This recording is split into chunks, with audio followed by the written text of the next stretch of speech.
seins ça peut être excitant, les gros seins ça peut être excitant, les petites bites ça peut être excitant, les grosses bites c'est excitant évidemment. Les poils, pas de poils, le gras, les odeurs, mauvaise haleine c'est un peu compliqué, même les odeurs, je sais pas, les odeurs de sueur et tout. Il y a peut-être, oui, il y a sans doute des odeurs de sueur que t'aimes pas, qui te répugnent. Mais moi, j'ai pas beaucoup vécu ça, je crois. Je crois que je m'étais même fait mal à la bite à un moment donné, tellement je me branlais. Et on se mettait tout nu et on regardait, elle montrait sa chatte et moi je lui montrais ma bite. Et qui était pas du tout en érection du coup parce que je bandais pas du tout à cette époque-là. On est amoureux pour toute la vie, à 14 ans on fera l'amour pour la première fois. Et on se montrait ça et on se disait bah voilà, ça va aller là-dedans. Et c'était trop bien, tu vois. Et on se disait que ça allait se passer tout ça. À 16 ans on aura notre premier enfant.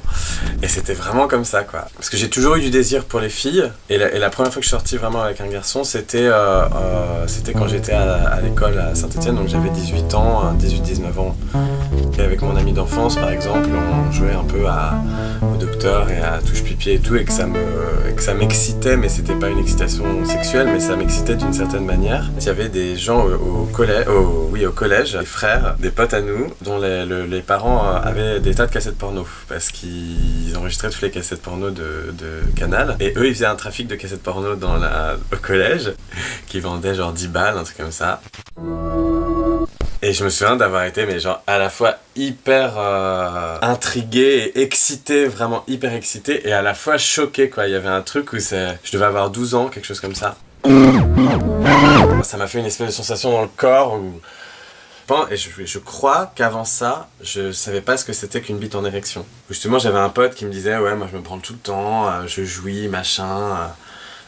y a du sperme et tout, moi j'étais là, ah ouais, et je pense que je me suis branlé pendant très longtemps sans éjaculer, et je me souviens très très bien par contre le moment où c'est arrivé, j'étais dans mon bain, et c'était une sensation tellement de ouf, enfin un truc,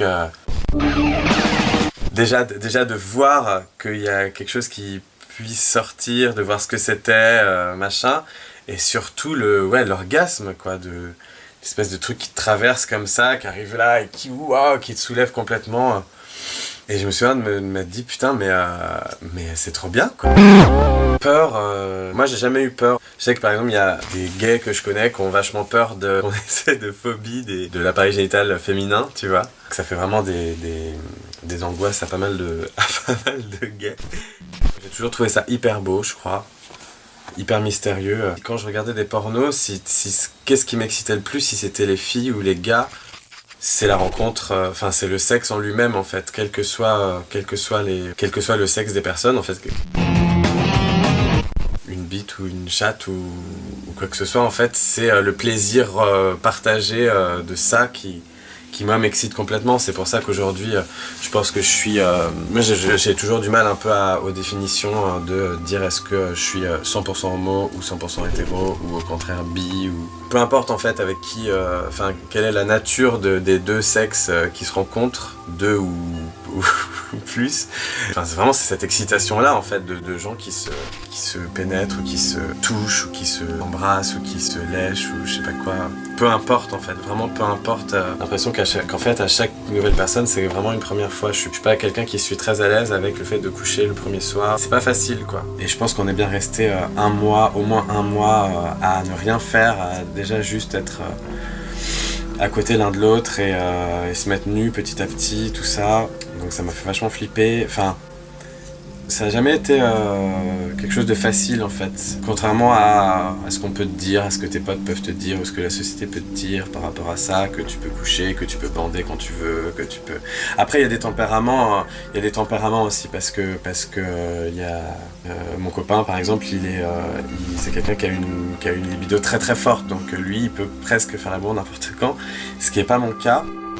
Et c'est pas pour autant que je manque de désir ou que je manque d'excitation, mais c'est que je pense qu'il y a de la pudeur. Enfin, j'étais quelqu'un d'assez pudique, ça va beaucoup mieux maintenant, mais j'étais quelqu'un d'assez pudique, et même jusqu'à Maxime avec qui je suis aujourd'hui, j'avais vraiment très très peur de faire l'amour dans la lumière par exemple. Complexe de corps, alors que ça fait maintenant quand même bien 5 ans que je sais que tous les corps sont différents et que et que les détails sont pas importants et que n'importe quel corps peut donner envie à quelqu'un d'autre. Mais moi, pour des histoires d'eczéma, parce que je me trouvais trop maigre, parce que, je sais pas, parce que je me trouvais pas beau, parce que je me trouvais pas sexy, ou parce que je me trouvais pas assez entreprenant, ou au contraire trop entreprenant. Du coup, j'étais vachement complexé de pas mal de choses. Que la sexualité pouvait être quelque chose d'inventif et de léger, et de joyeux, et que à la fois c'est important, qu'à la fois c'est pas si important. Il y a aucune pratique que je trouve, et que je crois que j'ai toujours trouvé dégueulasse ou obscène ou mal. Plaisir se prend n'importe comment du moment que ça fait plaisir aux gens et qu'il n'y ait pas de contrainte, sauf si on aime la contrainte. Moi, c'était le rapport au corps qui était compliqué, c'était pas le rapport moral à moi-même, c'était le rapport à comment on fait, qu'est-ce que c'est que ce désir que je connais pas. Forcément, la sodomie, ça fait très peur, c'est des zones complexes. Surtout que la sexualité dans un couple, c'est encore autre chose parce que tu les dépasses, les questions de désir. Et quand ça arrive, c'est très compliqué à gérer parce que forcément, on se met à reparler d'amour ou est-ce que si je te désire moins, ça veut dire que je suis moins amoureux de toi? Alors qu'en fait, pas du tout. Et ça, je le sais parce que l'amour est bien plus large que ça et englobe vraiment la personne sous beaucoup plus d'aspects que juste le désir sexuel qu'on peut avoir ensemble, je pense. Parler de sexe avec la personne avec qui on est et de désir et même de baisse de désir, c'est tellement important pour que les choses marchent bien. Et du coup, on a essayé des tas de trucs. Et quand on a fait l'amour pour la première fois avec notre couple, pas du tout prévu. On n'avait pas imaginé qu'on puisse coucher avec un couple pendant plusieurs mois. Et c'était vraiment super. Ça a été une expérience qui a bouleversé notre sexualité, notre rapport à notre sexualité et même notre rapport au monde. Et c'était avec un couple qui était aussi très amoureux l'un de l'autre. Une telle joie, une telle légèreté à faire ça tous les quatre et à se mélanger et à halluciner parce que c'était la première fois qu'eux ils faisaient ça aussi. Là où j'ai compris à quel point essayer d'autres choses pouvait alimenter encore plus notre propre sexualité de couple et nous faire nous aimer même encore plus.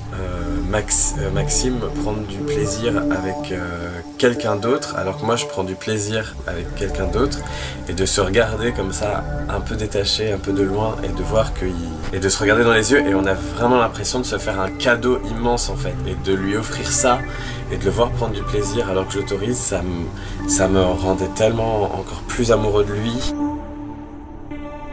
Il y a le porno par exemple qui peut être une source de renouveau des choses. Il y a un peu des limites avec ça parce que nous ça peut vachement nous exciter par exemple et on le fait assez régulièrement. Mais je sais que par exemple il y a une période où on faisait un peu que ça et du coup mine de rien on est sur des images de fantasmes, de corps magnifiques, de pratiques faciles, d'environnements propices, des espèces de petites bulles d'illusion aussi par rapport au sexe. Et je sais que voilà que le regarder un peu trop fréquemment pouvait altérer à un moment donné notre rapport à nous où quelque part ces images-là étaient un peu trop présentes dans nos têtes et qu'on avait besoin de revenir à juste se ressentir l'un l'autre, se regarder l'un l'autre. On peut très bien faire l'amour avec la personne avec qui on est en ayant d'autres images aussi qui passent dans la tête parce que c'est comme ça, enfin je sais pas.